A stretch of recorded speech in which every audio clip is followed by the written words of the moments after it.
Assalamualaikum, selamat pagi anak-anak. Hari ini berjumpa lagi dengan Bu Sherly. Berarti kita belajar IPA. Nah, melanjutkan materi kemarin, berarti kita sekarang akan belajar tentang perkembangbiakan hewan. Lanjutan dari kemarin tentang tumbuhan ya. Sekarang kita belajar tentang hewan. Nah, perkembangbiakan hewan sama seperti tumbuhan kemarin, dia juga ada yang generatif secara kawin dan juga ada yang vegetatif. Nah, yang generatif berarti dia butuh induk jantan dan betina. Ada pertemuan antara sel sperma dengan sel telur yang kita sebut dengan pembuahan atau fertilisasi. Nah, hasil dari pembuahan tadi akan menghasilkan zigot anak-anak.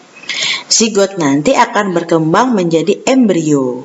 Nah, embrio nanti akan sempurnakan dirinya menjadi janin yang kemudian siap dilahirkan menjadi individu baru.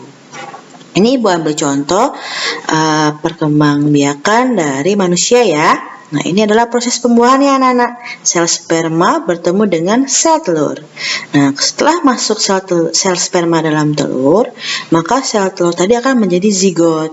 Nah, zigot ini adalah calon individu baru yang siap akan berkembang, membelah selnya menjadi banyak, menjadi bagian-bagian tubuh yang sempurna, sampai siap dilahirkan.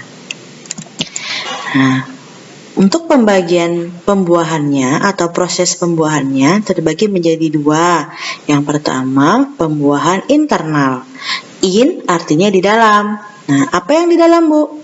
Sel telur dan sel spermanya bertemu di dalam tubuh induk betina. Contohnya ada pada mamalia, kelompok burung, dan reptil. Ini perhatikan gambar. Sel sperma dari induk jantan, dia akan masuk mencari sel telur. Nah, spermanya ini bertemu di dalam rahim atau di saluran telur. Jadi ketemunya di dalam tubuh induk betina. Yang seperti ini namanya fertilisasi internal. Nih, lebih jelas lagi gambarnya ya. Yang kedua, pembuahan eksternal. Artinya sel telur dan sel sperma bertemu di luar tubuh induk betina. Tidak seperti tadi. Ketemunya di mana, Bu? Ketemunya di air. Contohnya pada katak dan pada ikan. Perhatikan. Nih, proses kawin pada katak. Katak betina akan melepaskan sel telurnya. Kemudian katak jantan akan melepaskan sel spermanya. Nah, sel telur dan sel spermanya bertemunya di air. Jadi, sel spermanya tidak masuk ke dalam betina, tapi bertemunya di luar, di air. Contoh yang kedua Ibu beri pada ikan salmon. Ini gambarnya, ikan jantan akan menghasilkan sperma, kemudian ikan betina akan menghasilkan sel telur, dan sel sperma dan sel telurnya bertemunya di air. Cara seperti ini kita sebut dengan pembuahan eksternal atau fertilisasi eksternal. Kemudian kita lanjut ke perkembangbiakan generatif hewan. Terbagi menjadi 3 cara. 3 cara ini adalah berdasarkan keluarnya embrio. Yang pertama dengan cara ovipar atau bertelur. Nah, hewan ovipar dia embrionya berkembang di dalam telur. Berarti telurnya keluar dulu dari tubuh betinanya. Nah, kemudian embrio mendapatkan nutrisi dari kuning telur. Hewan ovipar tidak memiliki daun telinga anak-anak.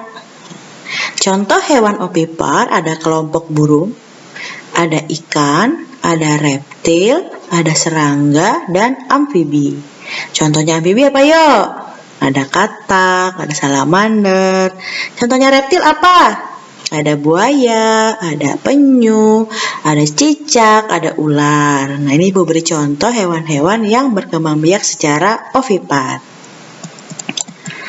Nah, ini Ibu beri gambar contoh embrio yang berkembang di dalam telur yang nutrisinya berasal dari kuning telur. Jadi dia dapat makanan anak-anak. Walaupun dia di dalam telur, dia bisa berkembang menjadi anak ayam sampai sempurna untuk menetas. Nah, ini contoh juga telur ikan yang sudah ada embrionya. Nah, biasanya telur ayam atau telur kelompok burung dia cangkangnya keras. Kalau telurnya amfibi dan ikan dia biasanya bening. Kalau telurnya reptil dia kulit luarnya lebih lunak anak-anak, tidak keras seperti telur pada unggas karena tidak mengandung zat kapur. Yang kedua dengan cara vivipar atau beranak atau melahirkan. Nah, jadi embrionya keluar sudah sempurna, tidak lagi terbungkus dalam telur. Jadi setelah keluar dia sudah menjadi individu baru yang sempurna. Embrionya berkembang di dalam rahim. Embrio mendapatkan nutrisi dari induk betina dari mamanya melalui tali pusar dan plasenta ya anak-anak seperti kita. Ciri hewan vivipar dia punya daun telinga. Tubuhnya ditutupi rambut. Ingat ya, rambut bukan bulu. Kemudian dia memiliki kelenjar susu. Kemudian setelah lahir anaknya akan disusui oleh induk betinanya. Nah, hewan-hewan vivipar mengalami masa kehamilan yang berbeda-beda. Misalnya manusia 9 bulan. Nah, seperti itu. Hewan vivipar disebut juga hewan mamalia karena dia memiliki kelenjar susu dari bahasa mamai yang artinya kelenjar susu. Contoh hewan vivipar adalah semua hewan mamalia. Mamalia nanti ada mamalia air, ada juga mamalia darat ya. Ada kelelawar, pesut, paus. Ciri yang mudah diamati adalah dengan kita melihat daun telinganya dan tubuh yang ditutupi rambut serta dia memiliki kelenjar susu. Nah, untuk hewan-hewan mamalia air memang tidak memiliki daun telinga anak-anak, tapi cirinya dia menyusui anaknya juga, mengalami masa kehamilan, dan dia bernapas dengan paru-paru. Itu adalah ciri dari hewan mamalia.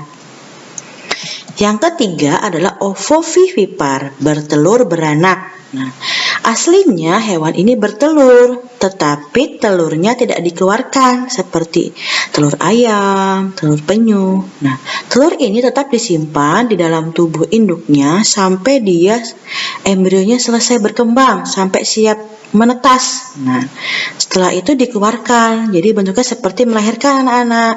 Nah, contohnya ini ada ular boa nih. Tidak seperti ular piton tadi berupa telur, tapi sudah berupa anak ular. Nah, ini namanya ovovivipar. Yang kedua hiu. Hiu ini ikan ya, karena dia bernapas dengan insang. Nah, anak hiu akan berkembang di dalam perut induk betina.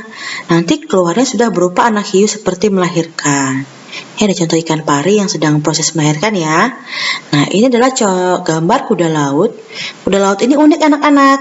Yang menyimpan telurnya adalah kuda laut jantan. Jadi seperti hamil ya telur induk jantannya. Nah, ketika disimpan, ketika sudah siap nanti akan disemburkan keluar seperti ini. Nah, jadi seperti melahirkan ya, padahal tidak, dia bertelur, hanya telurnya disimpan sampai siap menetas kemudian dikeluarkan. Nah, jadi tidak semua reptil dan tidak semua ikan ya, beberapa saja yang mengalami perkembangbiakan secara ovovivipar. Nah, ada lagi satu hewan yang unik, namanya adalah platypus. Nah, platypus ini adalah sebenarnya mamalia anak-anak, tetapi dia bertelur. Nah, jadi kita kelompokkan menjadi mamalia yang bertelur. Jadi setelah dia anak yang menetas nanti, tetap sama platypus ini akan disusui. Jadi kelompoknya sendiri ya, satu-satunya hewan mamalia yang bertelur. Kemudian kita pindah ke perkembangbiakan vegetatif hewan. Terbagi menjadi 3 cara juga. Yang pertama membelah diri. Membelah diri ini dialami oleh hewan bersel satu atau kita sebut protozoa. Contohnya amoeba. Ini adalah gambar amoeba yang diperbesar dengan menggunakan mikroskop ya anak-anak. Nih, dari amoeba dewasa, dia akan memperbesar dirinya, membelah menjadi dua amoeba yang baru. Ya, dia tidak punya amoeba jantan dan betina karena dia berkembang biak secara vegetatif. Jangan lupa ya. Nah, contoh kedua adalah paramecium. Ini sama, dia hewan bersel satu juga, protozoa. Nih, paramecium. dewasa, kemudian dia akan berkembang, membelah dirinya menjadi 2 paramecium yang baru.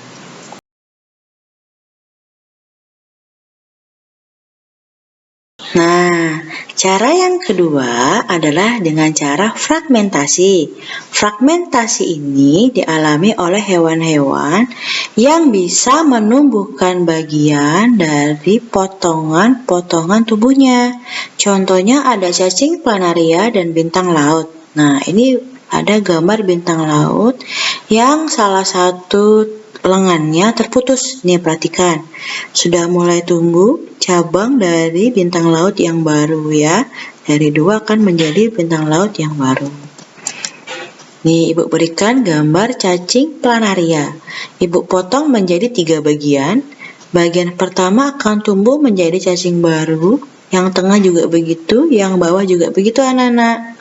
Nah, sekarang kita coba potong ke arah sini ya, ke arah vertikal. Ternyata dia juga tumbuh menjadi 2 cacing baru anak-anak.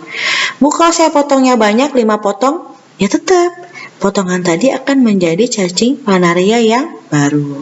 Nah, cara berkembang biak dengan menumbuhkan potongan-potongan tubuhnya kita sebut dengan fragmentasi. Perkembangbiakan vegetatif hewan yang ketiga adalah tunas. Nah, tunas ini dengan cara menumbuhkan tonjolan dari tubuh induknya yang nanti akan lepas dan kemudian tumbuh menjadi hewan baru. Ada hidra sama anemon laut. Nah, ini contoh gambar dari hidra anak-anak. Nah, ini adalah tunas-tunas hidra yang nanti dia akan lepas, akan menjadi hidra yang baru. Yang kedua, Ibu beri gambar anemon. Nah, anemon ini lebih besar lagi ukurannya anak-anak. Kalau kita sering sebut sebagai bunga laut ya, yang tempat hidupnya ikan Nemo. Nah, itu nama anemon laut. Sama, dari tonjolan tubuhnya akan lepas menjadi anemon yang baru. Cara seperti ini kita sebut dengan tunas. Nah, hari ini pelajaran kita tema 1 telah selesai. Berarti anak-anak sudah menyelesaikan seluruh bagian tema 1 dengan lengkap.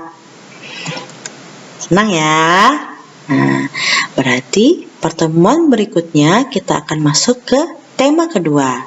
Seperti biasa, tugas dan rangkuman sudah Ibu berikan di buku fotokopian maupun di grup orang tua. Terima kasih, sampai jumpa minggu depan. Tetap semangat. Wassalamualaikum warahmatullahi wabarakatuh.